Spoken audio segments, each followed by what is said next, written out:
Hi అండి, welcome to STV. నేను మీ అబ్బాయి. ఇందిరమ్మ ఇళ్ళ గురించి మరొక అప్డేట్‌తో ముందుకైతే వచ్చాను.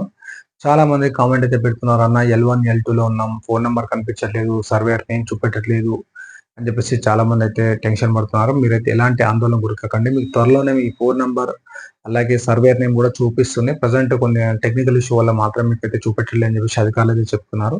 అలాగే నెక్స్ట్ చూసుకున్నట్లయితే L1 లో ఎవరైతే ఉన్నారో అంటే వారికి త్వరలోనే అంటే ఈ వచ్చే నెక్స్ట్ మంత్ యాక్చువల్లీ మనకు ఈ ఉగాదికి అనుకున్నారు. బట్ ఉగాదికి ఫస్ట్ ఫేజ్‌కి సంబంధించి ఏదైతే గత ప్రభుత్వం ఒక కాన్స్టిట్యున్సీకి 3,500 ఇళ్ల చొప్పున ఏదైతే అనుకుందో, ఆ ప్రకారంగా ఇంకా చాలా మందికి మంజూరు పత్రాలు పంపిణీ చేయలేదు. అయితే వారికి పంపిణీ చేసుకున్న తర్వాతనే సెకండ్ ఫేజ్‌కి సంబంధించి లిస్ట్ అనేది తీస్తామని చెప్పి చెప్పడం అయితే జరిగింది. ఇది మన ప్రెజెంట్ అప్డేట్.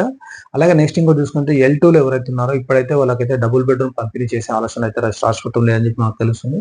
వీళ్ళకు అంటే ఏప్రిల్ ఎండింగ్‌లో నేను గతంలో కూడా ఒక 2, 3 డేస్ కింద ఒక వీడియో చేశాను. ఏప్రిల్ ఎండింగ్‌లో వరకు వీళ్ళకు అంటే ఏదైతే ఇప్పుడు డబుల్ బెడ్‌రూమ్ సమస్యలున్నాయో, అంటే చాలా మంది ఇంతవరకు ప్రిపరేషన్ చేసుకోలేదు. అలాంటి ఇంకా పూర్తి స్థాయిలో ఈ ఇళ్ళకి సంబంధించి పూర్తి వివరాలు సేకరించిన తర్వాత వీళ్ళకు డబుల్ బెడ్‌రూమ్ కేటాయించాలని చెప్పేసి రాష్ట్ర ప్రభుత్వం నిర్ణయించిందని చెప్పేసి మనకైతే ప్రభుత్వ వర్గాల నుంచి ఒక సమాచారం అయితే వచ్చింది.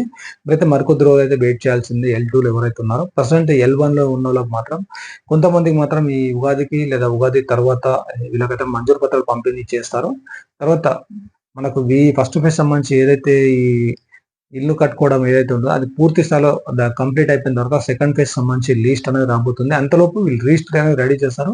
బట్ మీకు చెప్పి అలాగే మీకు మంజూరు పత్రం ఇవ్వడానికి మాత్రం కొంచెం టైం అనేది పడుతుందని చెప్పేసి అధికారులు అయితే చెప్తున్నారు.